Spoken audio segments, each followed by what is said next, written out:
Corona virus के टीके को किस आधार पर आपातकालीन इस्तेमाल की मंजूरी दी गई, स्वास्थ्य मंत्रालय ने इसकी जानकारी देने से इनकार कर दिया है। स्वास्थ्य मंत्रालय में एक आरटीआई एक्टिविस्ट ने वैक्सीन के प्रभावी होने के सबूत, अध्ययन की कॉपी, डेटा जिसके आधार पर मंजूरी दी गई है की मांग की थी।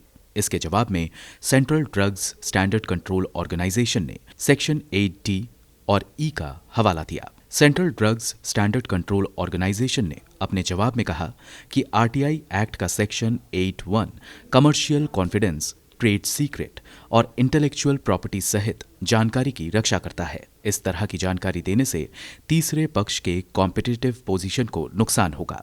ऐसा तभी किया जा सकता है जब संस्थान खुद इस बात की सहमति दे। बिना इजाजत इस तरह की जानकारी सार्वजनिक करना आरटीआई एक्ट के सेक्शन 8(1) का उल्लंघन है। सेक्शन 8(1)E के तहत किसी शख्स या संस्थान के विवादास्पद संबंध में मौजूद जानकारी को सार्वजनिक करने की छूट दी गई है। ऐसा तभी मुमकिन है जब तक शख्स या संस्थान खुद इस बात की सहमति नहीं देते। बता दें कि drugs controller general of India ने 3 जनवरी को सीरम इंस्टीट्यूट की कोविशील्ड और भारत बायोटेक की कोवैक्सीन को मंजूरी दी थी। इसके बाद से ही भारत बायोटेक की वैक्सीन सवालों के घेरे में है।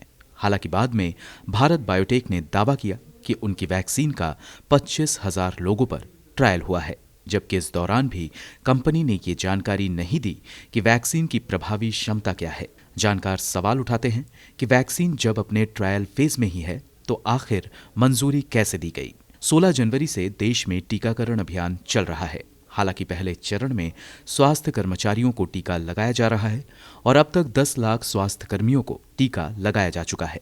टीके को लेकर लोगों में डर का माहौल है, जिसको दूर करने के लिए स्वास्थ्य मंत्रालय ने जागरूकता अभियान की शुरुआत की है। एक सर्वे के मुताबिक 41% लोग मानते हैं कि वो कुछ महीने इंतजार कर टीका लेंगे, जबकि 33% मानते हैं जब टीका सबके लिए मौजूद होगा तभी लगवाएंगे।